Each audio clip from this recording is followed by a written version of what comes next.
Testing. Testing.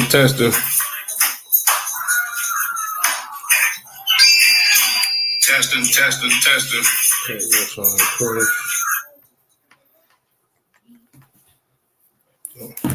Thank you. You said don't even plug it up. You can plug it up now if you started it.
Are you live already? Mm-hmm. What's up? What you need?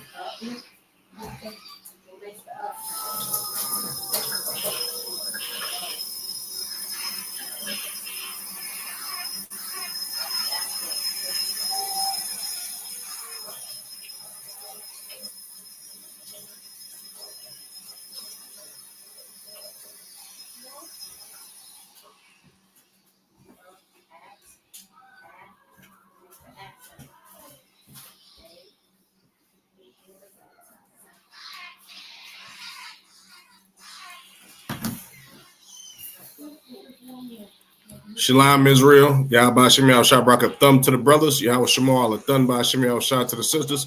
I'm Priest Officer Karai Yahweh of the ISHPK under Commander General Yohana, and this is another Monday night history class. Tonight, we're going to be getting into the downfall of Samson. You understand? Samson was a prominent figure, you understand, during the Old Testament, and he was actually one of the judges of the nation of Israel. So like, but we're going to get into this brother's story and see where he erred, you understand, during his time of living in the times of us living amongst the Philistines. You understand? We're gonna be reading a couple of chapters today, but I really just want to dive into the history, you understand, of Samson, because people might not understand this, but Blacks, Latinos, and Native American Indians, now, of course, we understand it in the truth, but people don't understand that when you trust in heathen nations, you understand, or you make a covenant with them, or you marry unto them physically and spiritually, this is the downfall of the children of Israel every single time. 10 times out of 10, if we come together with heathen nations, we get the short end of the stick. And Samson is a great example of why the Lord told us not to marry heathens. You understand?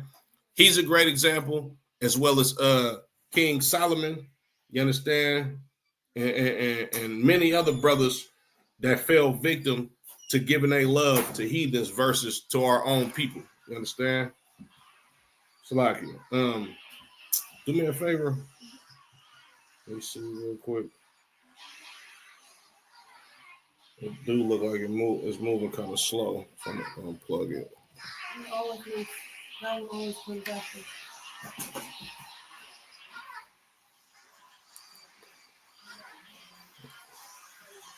So let's get into it.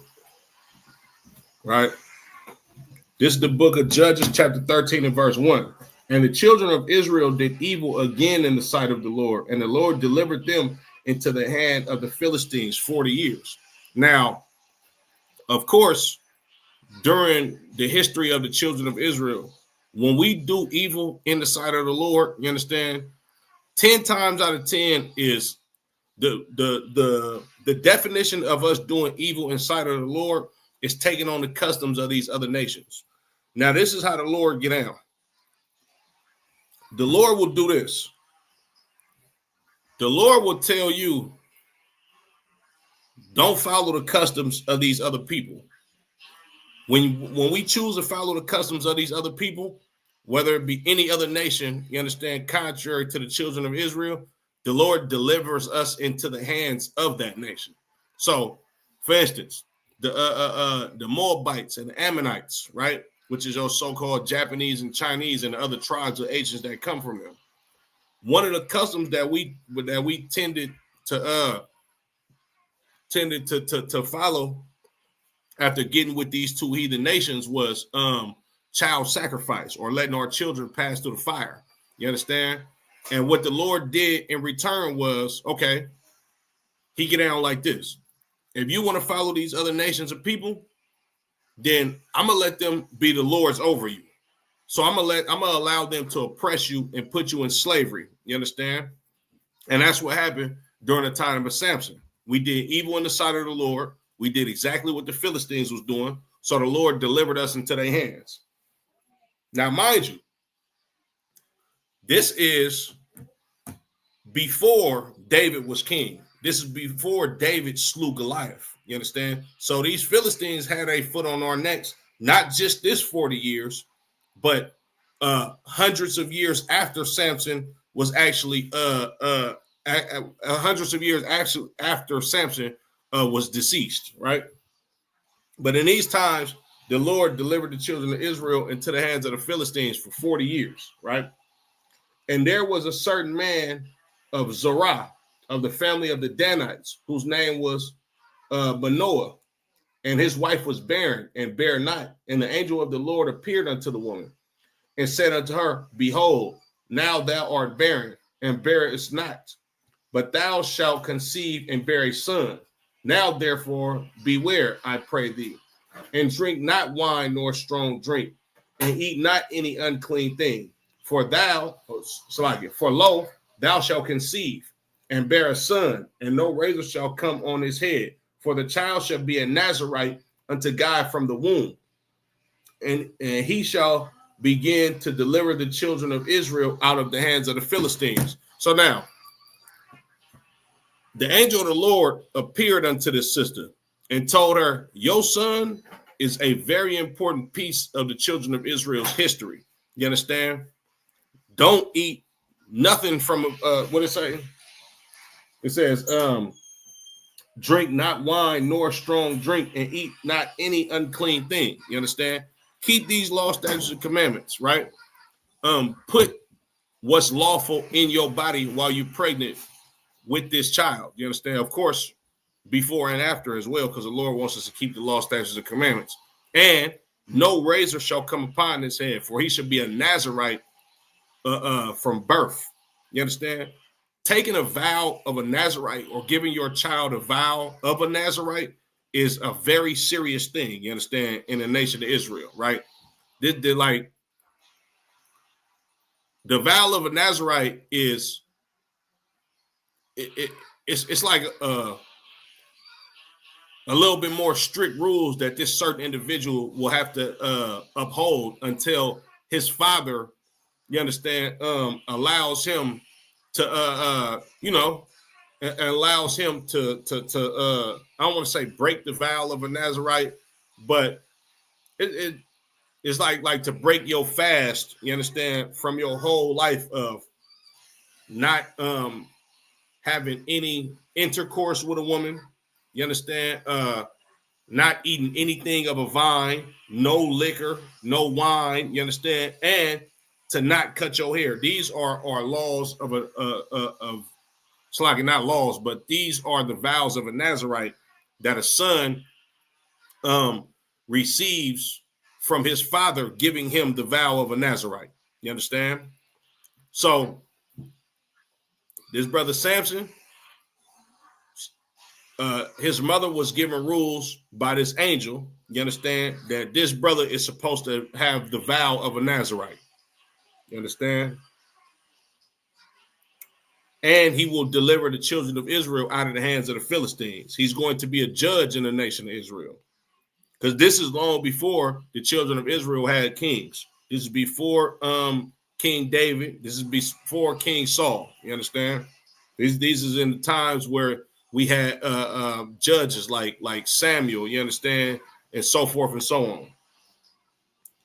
Then the woman came and told her husband, saying, a man of God came unto me, and his countenance was like the countenance of an angel of God, very terrible. This is a brother that came to her. You understand? She didn't have like no stargazing vision or nothing like that. You understand? When it says the angels of the Lord, 9 times out of 10, these was actual brothers, you understand, righteous brothers from the nation of Israel that kept the law, statutes, and commandments and knew the signs of the times, you understand, and understood prophecy. But I asked him not whence he was, neither told me his name. So she didn't ask who he was, and he didn't tell her his name. But he said unto me, behold, thou shalt conceive and bear a son, and thou drink no wine, no strong drink, neither eat any unclean thing, for the child shall be a Nazarite to God from the womb to the day of his death.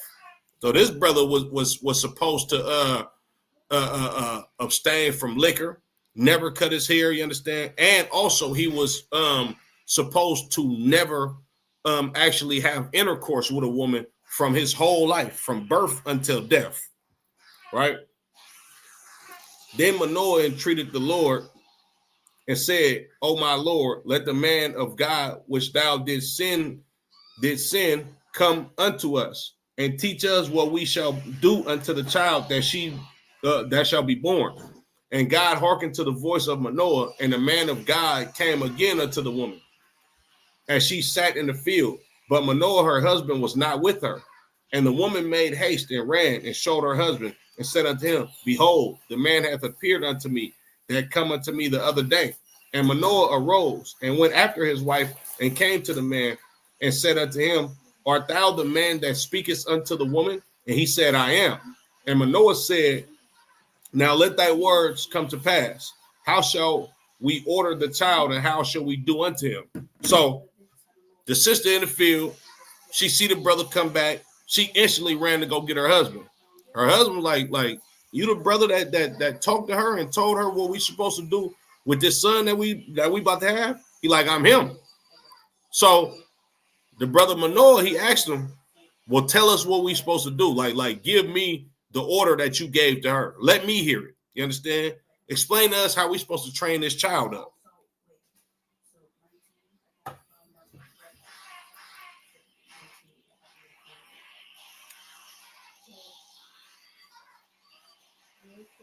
And the angel of the Lord said unto Manoah, all of that I said unto the woman, let her beware. She may not eat of anything that cometh from the vine, Neither let her drink wine or strong drink, nor eat any unclean thing. All that I commanded her, let her observe. And Manoah said unto the angel of the Lord, I pray thee, let us detain thee until we shall have made ready a kid for thee. So Manoah, being a brother of class, you understand, a brother of understanding, and a brother that has brotherhood, he wants to extend a favor. He's asking a brother like, man, come chill with us, come spend a night with us, you understand, and chill with us at least until we cook one of these goats, you understand, up so we can give you a good meal. You understand? It's a brotherly gesture. He's offering to feed this brother, right? And the angel of the Lord said unto Manoah, though thou detain me, I will not eat of thy bread. And if thou wilt offer a burnt offering, thou must offer it unto the Lord. For Manoah knew not that he was an angel of the Lord. This brother didn't eat. He didn't want no food. This was a angel in the physical body of a man. But Noah don't know that. Manoah doesn't know that he is an angel of the Lord because he appeared to him as a man. He don't understand that this brother doesn't eat food. He doesn't understand that this is an actual physical angel right in his face because of the appearance of him looking like a man. Verse 17, and Manoah said unto the angel of the Lord, what is thy name? That when thy sayings come to pass, we may do thee honor. And the angel of the Lord said unto him, why askest thou thus after my name, seeing it is a secret? So Manoah took a kid with the meat offering and offered it upon a rock unto the Lord. And the angel did wondrously. And Manoah and his wife looked on. For it came to pass, when the flame went up toward heaven from off the altar, that the angel of the Lord ascended in the flame of the altar. And Manoah and his wife looked on it and fell on their faces to the ground. This ain't no spooky stuff. This actually happened. You understand? This brother Manoah is offering a sacrifice to the Lord, you understand, on a rock, right? He's about to cook a clean animal, you understand, and offer it to the Lord by fire. And when Manoah was doing this angel of the Lord, he ascended up into the heavens through this flame. You understand? This is an actual real event that happened because nothing is impossible, you understand, when it comes to the Lord, right? And it says they fell on their faces, meaning they got on their knees and bowed and worshiped the Lord. Verse 21. But the angel of the Lord did no more appear to Manoah and to his wife. Then Manoah knew that he was an angel of the Lord. And Manoah said unto his wife, we shall surely die because we seen God. You understand? Like, this brother was so shocked. Of course, he knows this is the angel of the Lord, right? But he's thinking this is actually God. They're like, man, we finna die. A lot of people out there talking about, man, I can't. Like, if Jesus was God, you would be dead already. If the people on planet Earth that actually saw Christ walking around, they would be dead already. Nobody's seen the face of the Father. You understand? Nobody has actually been face to face with the Most High God. You understand? Except for his angels in the third dimension. I mean, the fourth dimension, excuse me. You understand? But if you was to actually see the Lord, you would die because his appearance is that terrible. You understand? You don't want to see God. Salakia. Verse 23. But his wife said unto him, if the Lord were pleased to kill us, he would not have received a burnt offering and a meat offering at our hands. Neither would he show us all these things, nor would, as at this time, have told us such things as these. And the woman bare a son and called his name Samson, and the child grew, and the Lord blessed him. And the spirit of the Lord began to move him at times in the camp of Dan between Zerah and Eshtaol. Now, Salakia. Let me see. Let's get Samson's name in the Hebrew and the meaning of it.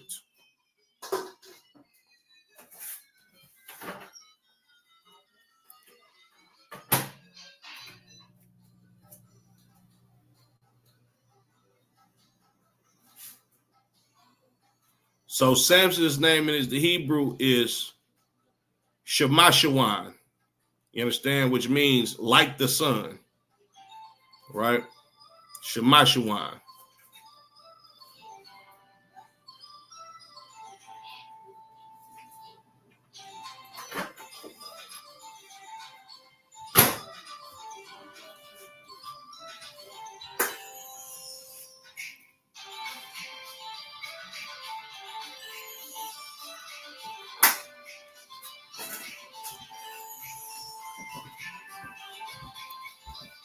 Lakia.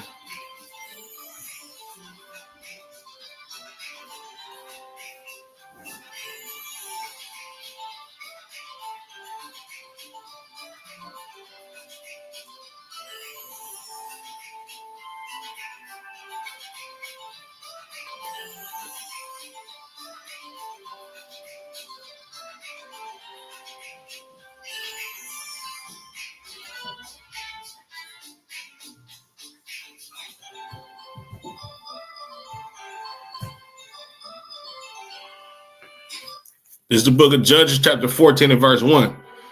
And Samson went down to Timnath, Timnath, and saw a woman in Timnath of the daughters of the Philistines. And he came up and told his father and his mother and said, I have seen a woman of Timnath,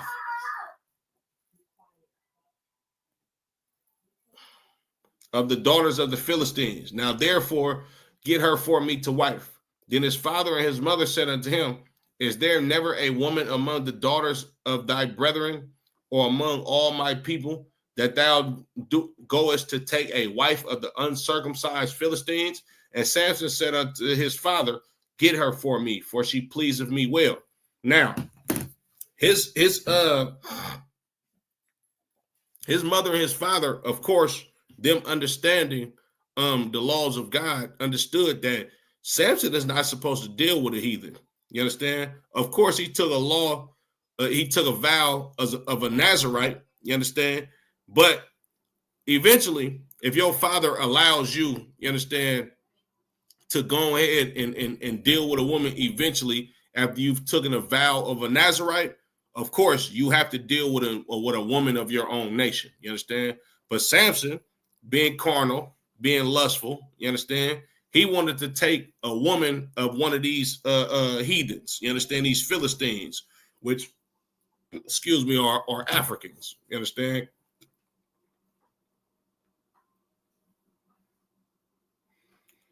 So they like, man, look, you can't find a woman of your own nation. You understand? Why would you want to take a woman of these uncircumcised Philistines? He told him, man, look, forget all that. I like her. She pleases me. Get her for me. Verse 4. But his father and his mother knew not that it was of the Lord that he sought an occasion against the Philistines. For at that time, the Philistines had dominion over Israel. So his mother and his father didn't understand, you understand, that the Lord put the spirit on Samson to deal with this woman because he was going to use Samson, you understand, and his relationship with this woman to actually cripple the Philistines economically. We're gonna read about this in a second. Then went Samson down and his father and his mother Timnath, and came to the vineyards of Timnath. And behold, a young lion roared against him, and the spirit of the Lord came mightily upon him, and he rent him as he would have rent a kid. You understand? So a lion roared against Samson one day. And when it says he rent him as he would have rent a kid, meaning Samson sliced and diced this goddamn lion like he would have did a young goat. You understand? Or a young sheep, right? Because the spirit of the Lord was on him. Like this is a valiant brother. You understand? A brother that's a soldier, a straight warrior. You understand? He killed an actual goddamn lion because the spirit of the Lord was on him. You understand? But he told not his father or his mother what he had done. So Samson is walking along the way. A lion roared at him, you understand? And he hauled off and unalived the lion. But he didn't tell nobody what he did. And he went down and talked with the woman, and she pleased Samson well. And after a time, he returned to take her, and he turned aside to see the carcass of the lion. And behold, there was a swarm of bees and honey in the carcass of the lion. And he took thereof in his hands and went on eating, and came to his father and mother.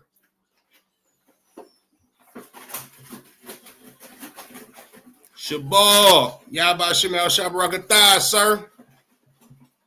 What's going on, my Lord? How you doing out there?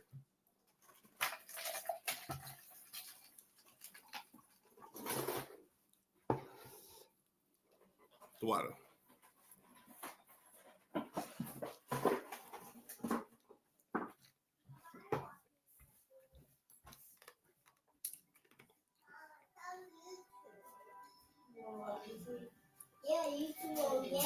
Verse 10.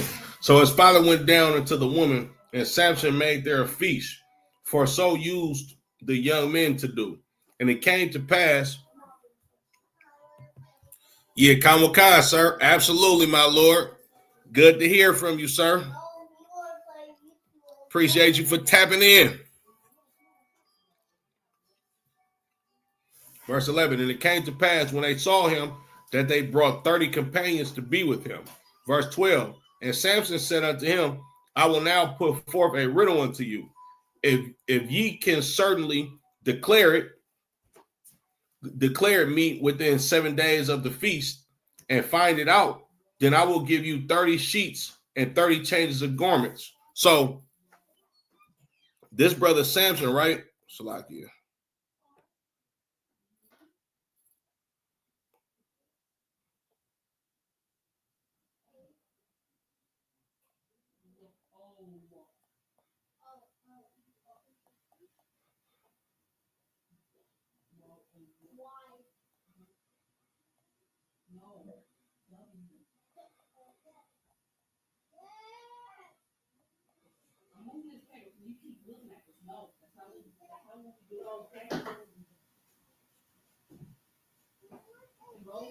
So this brother Samson, right? Him marrying this heathen, you understand? They're having a ceremony and a feast for it, right? So Samson, being in the company of these Philistines, the men of the Philistines, he came forth with a riddle to them. You understand? He was like, look, if y'all can get this riddle right, I give you this amount of garments and this amount of sheets, which is like an outer garment. You understand? And these are expensive garments, right? So he's making a bet with him or a wager with him that they can't get this riddle right, right?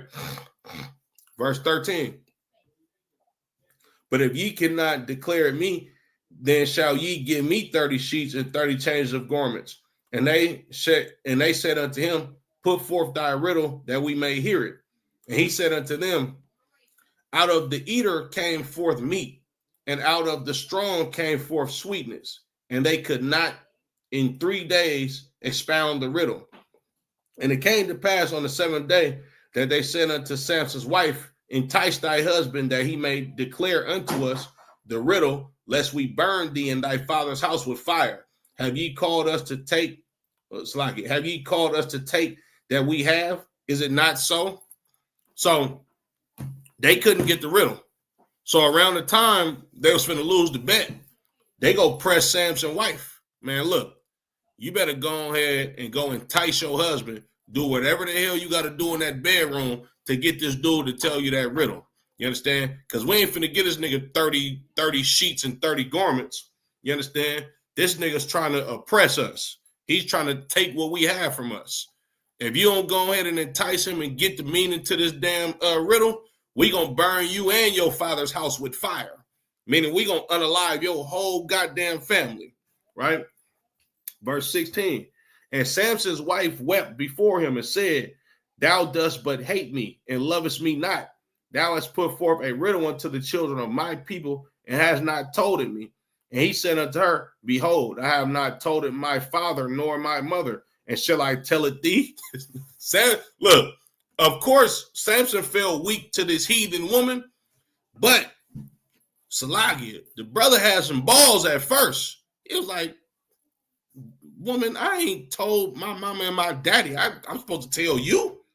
You understand? And she cried to him. Like, man, you finna get me in some stuff with the children of my people. And you ain't even told me, like, man, look, bro, I ain't even told my mama and my daddy. Why the hell would I tell you? Verse 17, and she wept before him the 7 days while their feast lasted. And it came to pass on the 7th day that he told her, because she lay sore upon him. And she told the riddle to the children of her people. And the men of the city said unto him on the 7th day before the sun went down, what is sweeter than honey, and what is stronger than a lion? And he said unto them, if ye had not plowed with my heifer, Salakia, ye had not found out my riddle. Man, look, Samson like, bruh, if y'all ain't antagonized my broad, you wouldn't even know this riddle. You understand? Salakia. Yeah, he like, if y'all ain't antagonized this broad of mine, you wouldn't even know my riddle. You understand? Verse 19, and the spirit of the Lord came upon him, and he went down to Ascalon and slew 30 men of them, and took their spoil, and gave change of garments unto them which expounded the riddle, and his anger was kindled, and he went up to his father's house. This brother Samson was a cold warrior. He said, man, look, all right, y'all got the riddle. Y'all press my broad about this riddle, but nonetheless, y'all got the riddle. I got y'all. I'm a man of my word. I'm going to give y'all these 30 changes of garments, but it's going to come at the hand of your people. You understand? So he went and slaughtered about 30. It said, what, about 30 of them? Slew 30 men and took their spoil and gave changes of garments unto them, which expounded the riddle. And his anger was kindled, and he went up to his father's house. This brother wanted to go take the garments off of the people that he destroyed. You understand? Which were Philistines.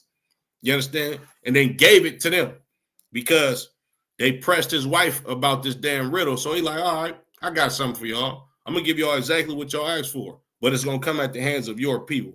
And it says, and his anger was kindled, and he went up to his father's house. That made him feel a little bit better about the situation. Okay, y'all did some out-of-pocket stuff by getting this riddle by pressing my wife. So this is what I'm gonna do. I'm gonna go ahead and get on y'all people, pay y'all back with the spoils that I took from them. You understand? And everything gonna be all right. I'm not losing in this situation. Y'all gaining, but you're gonna gain at the hands of your own people being destroyed. Verse 20. But Samson's wife was given to his companion, whom he had used as his friend, and gave this man's wife away. These Philistines play dirty. You understand? Just like the rest of these heathens play dirty.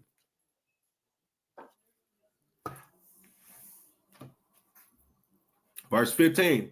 But it came to pass when within a while after, in the time of the wheat harvest, that Samson visited his wife with a kid.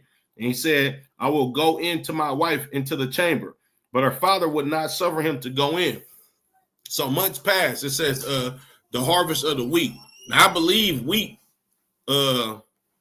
is harvested. I'm not sure. I'm not. Matter of fact, hey Siri, when is wheat mostly harvested? You know? It's like somewhere in like fall. Yep, you're right. Yeah, Most High Christ. Man, the water. Wheat is mostly harvested in the fall between September and October. However, the exact date of harvest depends on type of wheat and when it is planted. Most High Christ. My daughter even knew that. Salakia. So this is like around the time that we in right now. You understand? Between September, you understand, October, probably early November, depending on what type of wheat it is. So around this time the wheat is supposed to be harvested, he went to bring he bought some food, you understand? And he was going to go chill with his wife. Same thing as a brother to do today. Netflix and chill. You understand? You go get you some food, you know what I'm saying? Go chill with your broad. Might get you some strong, you understand? Strong drink, that is, some wine or something, and go ahead and chill out with your woman. You understand? But her father was like, nah, you can't come up in here, bro. It's bad, right? Because remember, his wife was given to somebody else. Verse 2, and her father said, I verily thought that thou hast utterly hated her, Therefore I gave her to thy companion. Is not her younger sister fairer than she? Take her, I pray thee, instead of her. And Samson said concerning them, now shall I be more blameless than the Philistine, though I do them a displeasure. And Samson went and caught 300 foxes and took firebands and turned tail to tail and put a fireband into the midst in the midst between two tails. And when he had set the bands on fire, he let them go into the standing corn of the Philistines and burned up both stocks and also the standing wine with the vineyards and olives. So the Lord put the spirit on Samson to deal with this woman because he knew these heathens was going to do him bad and it was going to vex Samson's spirit, his spirit. And this brother Samson, being a valiant warrior, you understand, and being seasoned at, being a brother that can go to war, you understand, fight very well and strategic in economic warfare, he understood. Now I'm finna go get these foxes, put fire bands on their tails, and let them pass through all of the corn of the Philistines. Samson is crippling these people economically. He already slaughtered 30 of them, took their spoils, and just gave garments to the dudes that he lost the bet to. Now, when he find out his wife is given away to another man, somebody that he was cool with, one of his friends, he was like, all right, y'all want to keep playing with me? He said these foxes in their cornfields and burnt down their corn and their vineyards. You understand? Samson is costing these heathens a lot of money.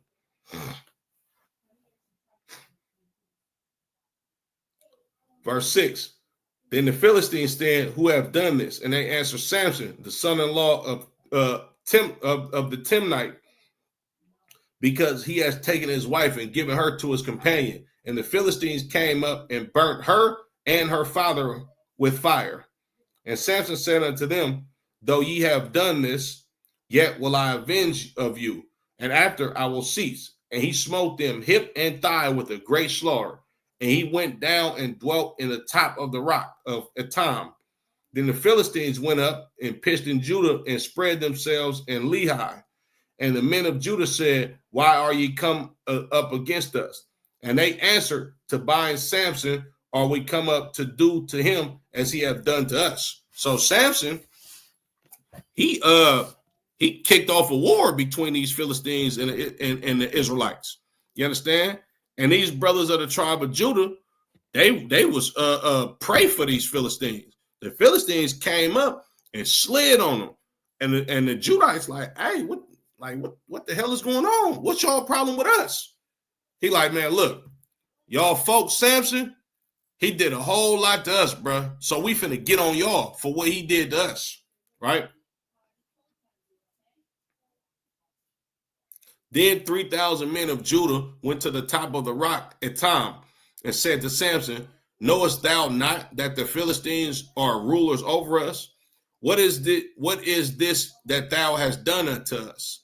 And he said unto them, as they did unto me, so have I done unto them. These Judite brothers, for lack of better terms, they were vaginas. Not saying that Samson was right to even deal with that heathen woman. You understand? But at the same time, though, they went to go check Samson and told him the same shit that Steve Harvey told Monique back in the day. Man, we black. You can't be sitting up here telling the truth. We in the money game. Basically, they basically told this brother, you need to what's the word I'm looking for? You better tuck your tail. You understand? Or they told him to compromise his integrity just because these heathens rule over us. Samson like, bro, I'm doing what they did to me. They got me messed up, so I'm finna have them messed up. It is what it is. It's on. You understand? Verse 12. And they said unto him, we are come down to bind thee, that we may deliver thee into the hand of the Philistines. And Samson said unto them, swear unto me that ye will not fall upon me yourselves. Verse 13. And they spake unto him, saying, no, but we will bind thee fast and deliver thee into their hand. But surely we will not kill thee. And they bound him with 2 new cords and brought him upon a rock. So they like, look, bro, nigga, we come to arrest your ass for these Philistines, and we finna deliver you to them. You causing too much trouble. So Samson like, all right, promise me that y'all not gonna kill me. Promise me that y'all not gonna unalive me. Because Samson didn't want to go to war with his own brothers. You got to remember, this brother slew a lion and unalived 30 people by himself. They would have had a problem with Samson if he would have went to war with the tribe of Judah. Him being a Danite as well. Excuse me. So they like, look, we ain't gonna unalive you, but we is gonna arrest you and deliver you into these heathens' hands. And it's a reason why he's saying, I pray that y'all agree with me to not unalive me yourselves.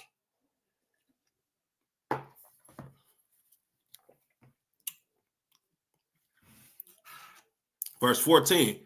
And when he came to Lehi, and the Philistines shouted against him, and the Spirit of the Lord came mightily upon him, and the cords that were upon his arms became as flax that was burned with fire, and his bands loosed from off his arms, and he found a new jawbone of an ass, and put forth his hand, and took it, and slew 1,000 men therein. And Samson said, with the jawbone of an ass, heaps upon heaps, with the jaw of an ass have I slain 1,000. And it came to pass, when he had made an end of speaking, that he cast away the jawbone out of his hand, and called that place Ramath Lehi. And he was sore athirst, and called on the Lord, and said, Thou hast given the great deliverance into the hand of thy servant, and now shall I die for thirst and fall into the hands of the uncircumcised? And God clave a hollow place that was in the jaw, and there came water thereout. And when he had drunk, his spirit came again and revived, wherefore he called the name thereof in Hakkor, which is in Lehi unto this day. And he judged Israel in the days of the Philistines 20 years. Verse 16. Judges 16:1. Then went Samson to Gaza, and saw there an harlot, and went in unto her. And it was told the Gazites, saying, Samson is come hither. And they compassed him in, and laid wait for him all night in the gate of the city, and were quiet all the night, saying in the morning, when it is day, we shall kill him. So Samson went to Gaza, you understand? And the Philistines that inhabited in Gaza, they was like, bro, Samson here. So they like, oh, for real? Okay. So in the morning, we finna get, bro.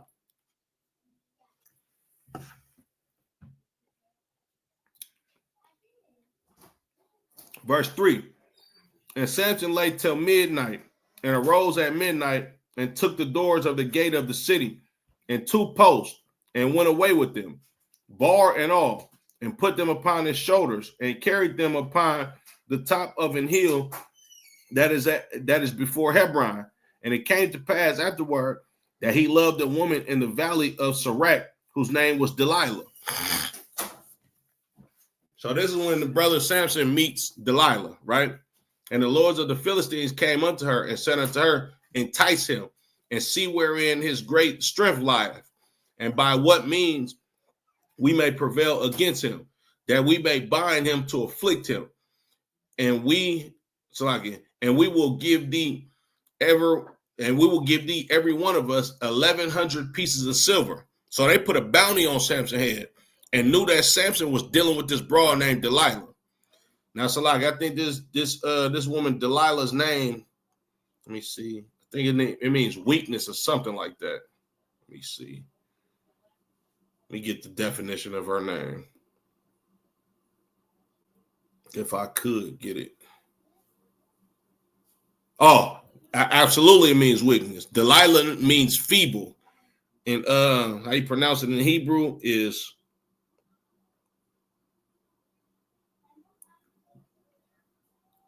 Delilah. Delilah. That's how you pronounce Delilah in the Hebrew. Delilah, which means feeble or to be weak. So they said, look, they put a bounty on his head. The lords of the Philistines, or the elders, or the chief men of the Philistines, they put 1,100 pieces of silver on his head each. You understand? And used a sister. Well, I don't want to say a sister, but used a woman to do it. And Delilah said to Samson, tell me, I pray thee, wherein thou great strength lieth, and wherefore thou mightest be bound to afflict thee. And Samson said unto her, if they bind me with 7 green whips that were never dried, and then shall I be weak and be as another man. So Samson, he giving her the runaround. Man, look, they tied me up with this. They got me. You understand? Like, oh, you want to know how you, look, it's this. You know what I'm saying? He Samson is this is what Samson is doing in for lack of better terms. He's basically, how can I put this? A lot of brothers in the truth understand this, right? There's a scripture in the Bible that says, hold thy mouth from a woman that lieth lieth in your bosom, or hold thy tongue from a woman that lieth at your bosom. I'm paraphrasing. But what that scripture means, or what it's talking about, is a brother has to understand what type of woman that he's dealing with. You understand? You're not supposed to just tell your rib or your wife any goddamn thing, because she can't handle the truth. Or she might just be trying to press you about something that is really none of her goddamn concern or none of her business. You understand? And this is basically what Samson was doing. He telling her BS, you know what I'm saying? Because it's like, why? Like, what? I'm not finna tell you how somebody can, like, what the hell? What type of questions are you asking me? So he just telling her nonsense. He telling her BS.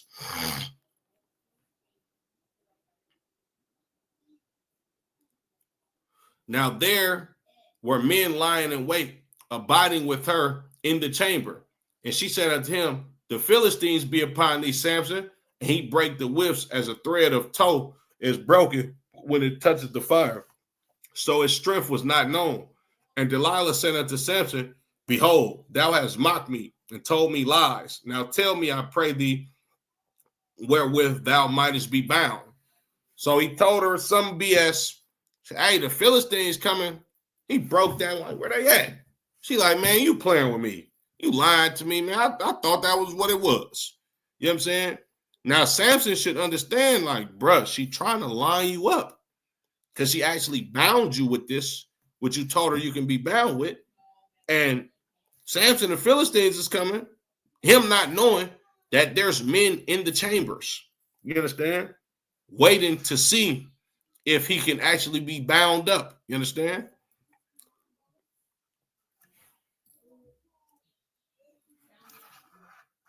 Verse 11. And he said unto her, if they bind me fast with new ropes that never were occupied, then shall I be weak as another man. You got to understand, these Philistines can't mess with Samson. Samson is a cold warrior because he got the spirit of the Lord on him. The Lord put the spirit on him to be able to defeat thousands of men, or 1,000 men with a goddamn jawbone of a donkey. You got to understand, like a jawbone of a donkey is not that strong. This is not a knife that we talking about.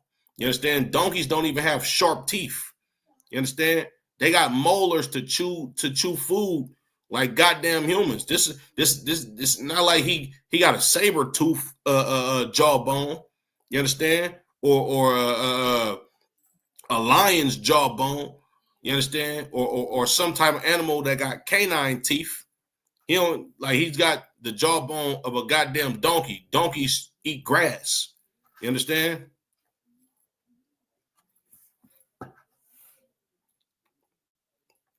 So he said, look, bind me with ropes that ain't never been used. I'll be weak as any other man.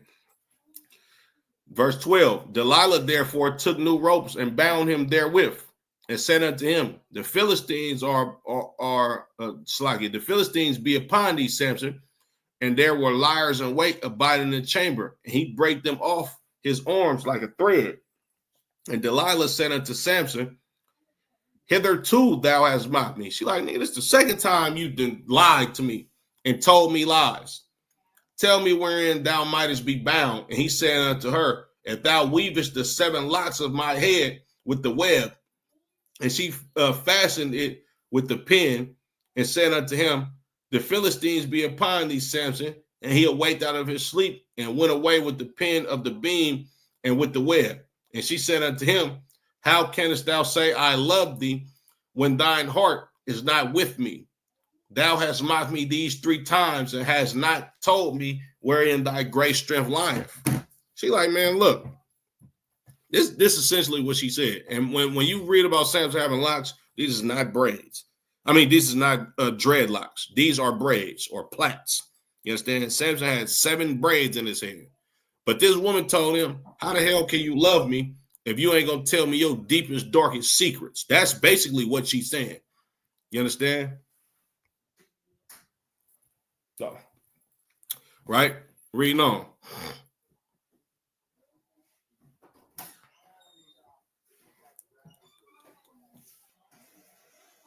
Verse 16, and it came to pass when she pressed him daily with her words and urged him so that his soul was vexed unto death. This broad kept nagging Samson. Oh, so you ain't gonna tell me this? Oh, y'all know how it go down. You understand? When a woman is nagging you, you understand, and continuously pressing you about something that she wants to know about. Keep nagging him, keep nagging him, keep nagging him. A lot of times brothers will fold and give her exactly what she's asking for. You understand? Okay.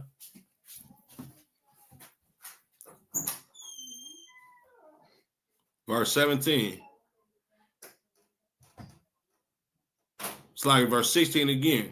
And it came to pass when she pressed him daily with her words and urged him so that his soul was vexed unto death. She pressed him so goddamn much.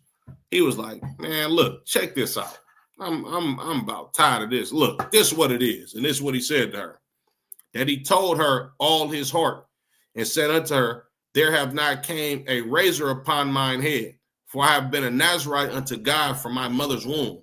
If I be shaven, then my strength will go from me, and I shall become weak and be like any other man. And when Delilah saw that he had told her all his heart, she sent and called for the lords of the Philistines, saying, come up this once, for he hath showed me all his heart. Then the lords of the Philistines came up unto her and brought money in their hand. She knew exactly what Samson had told her was the truth, because he spilled the beans to her. Man, look, I'm a Nazarite from birth. The Lord made me this strong. You understand? And my strength lies in my hair. You understand? You take these locks off my head or these braids up out of my head, I'm going to truly be weak. You understand? So when she's actually listening to him, she's like, oh, I got him. I know exactly what he's telling me now. And I know this is true. Right? So the Philistines came up. The Philistines came up, you understand? And she like, look, I got him now. And they brought all of the money that they promised unto her.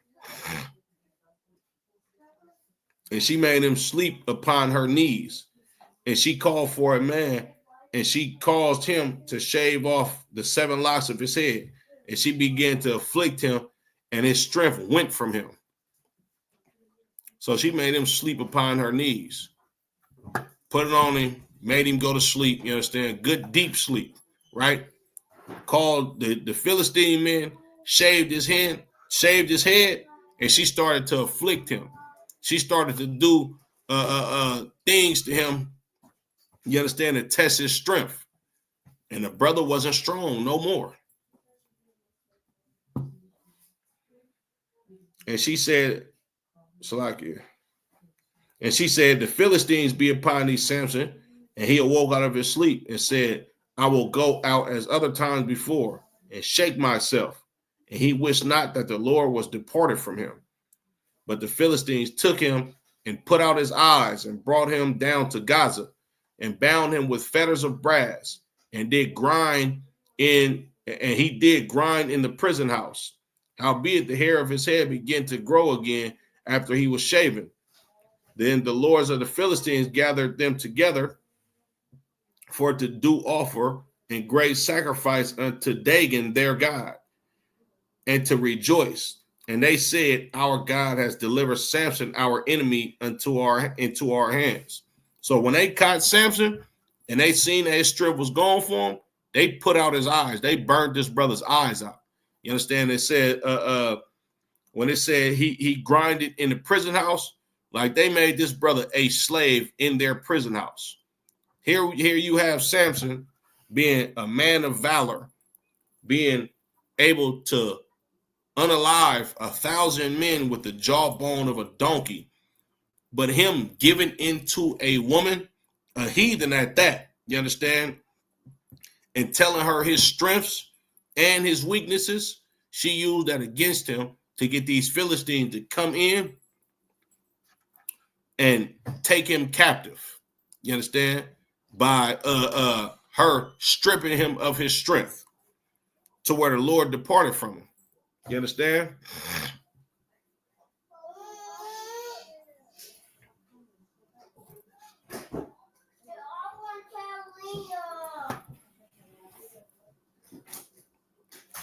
Oh, these Philistines happy.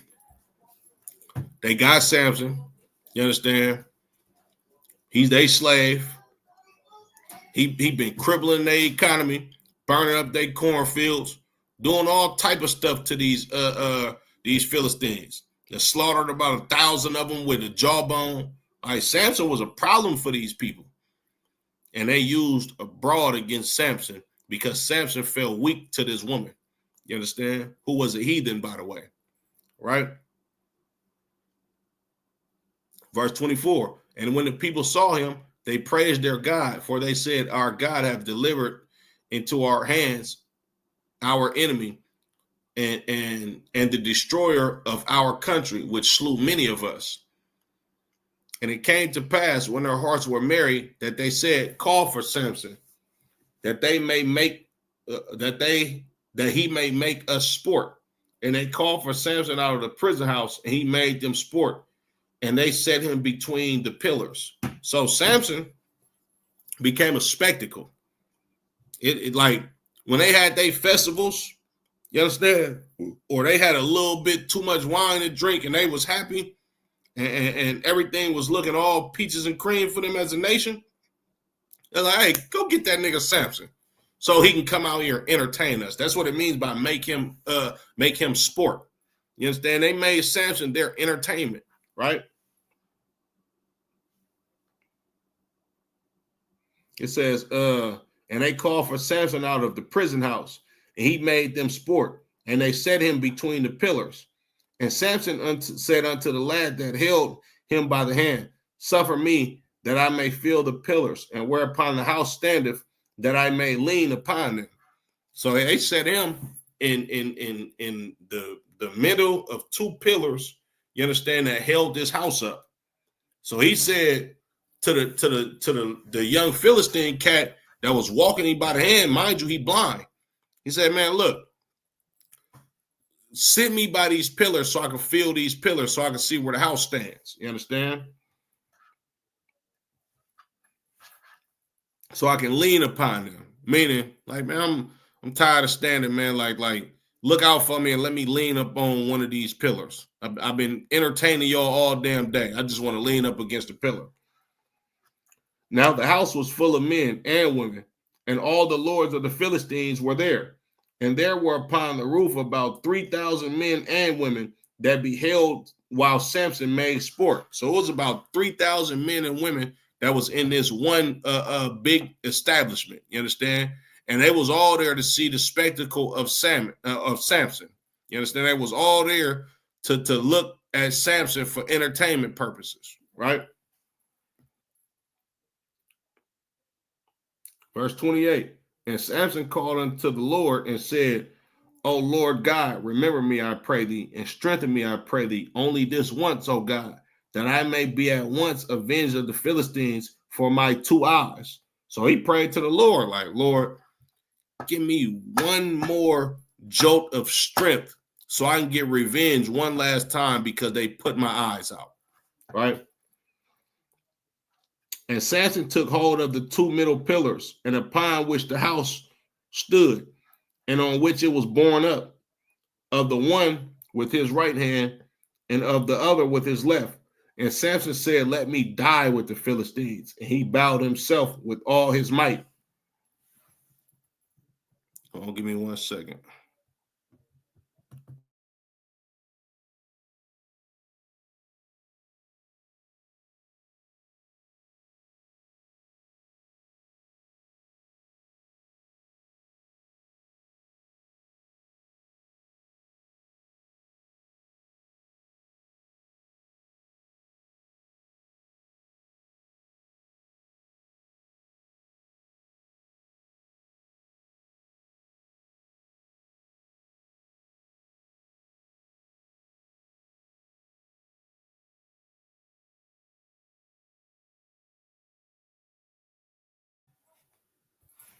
Slakia.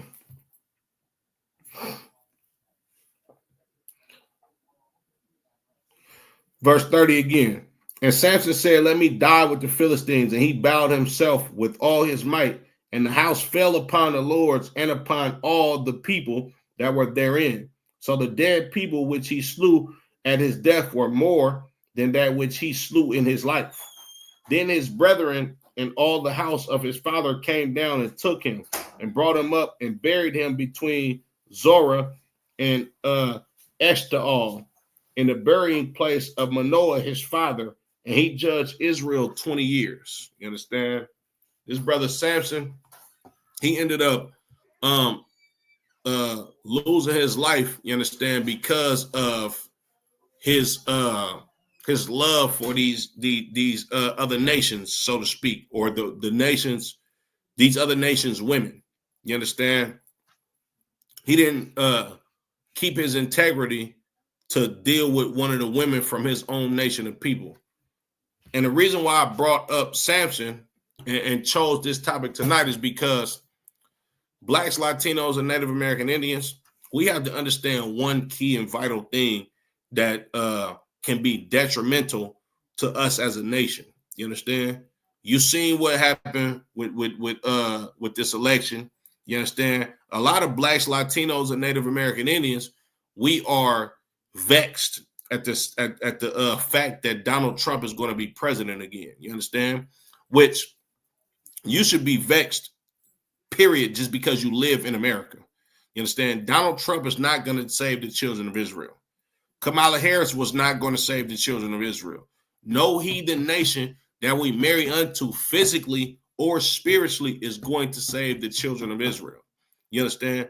It's always going to be the downfall of our nation, and us as a people need to understand that the Lord, Salakia,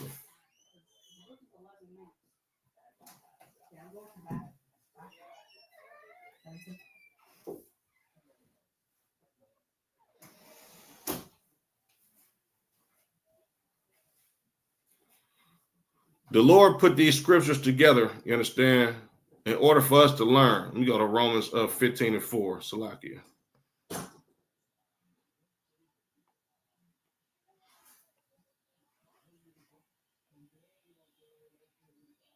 It's the book of Romans, chapter 15, and verse 4. For whatsoever things were written aforetime were written for our learning, that we through patience and comforts of the scriptures might have hope. We have to read these scriptures in order to understand what happened in the scriptures. The Bible also says there's nothing new under the sun. For that which have been shall be, and that which shall be. Salaki, I'm paraphrasing it, chopping up the scriptures, but y'all get the gist of what I'm saying. You understand? Whatever was written in the scripture before our time, it was written for us to learn from it. time and time again where our people indulge in wanting to be with heathens, like I said, spiritually and physically. It brought us slavery. It brought us shame. It brought us poverty. It brought us mass unalivement. You understand? And a lot of our great men, you understand, they actually perished due to wanting to be with these other nations. I'm gonna read this other scripture. The book of Deuteronomy, chapter 7 and verse 3. Neither shalt thou make marriages with them. Thy daughter thou shalt not give unto his son, nor his daughter shalt thou take unto thy son, for they will turn away thy son from following me. Samson was turned away from following the Lord. He told this heathen woman his secret. You understand? That his strength lied in him being a Nazarite. But him dealing with these heathen, like if she was an Israelite, there would have been nothing to cripple the strength that the Lord gave him as a Nazarite, because she would have understood our law, statutes, and commandments.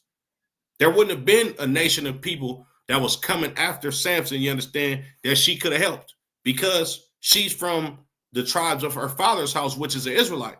But Delilah, being a heathen, she didn't give a damn about him. She cared about that money. You understand?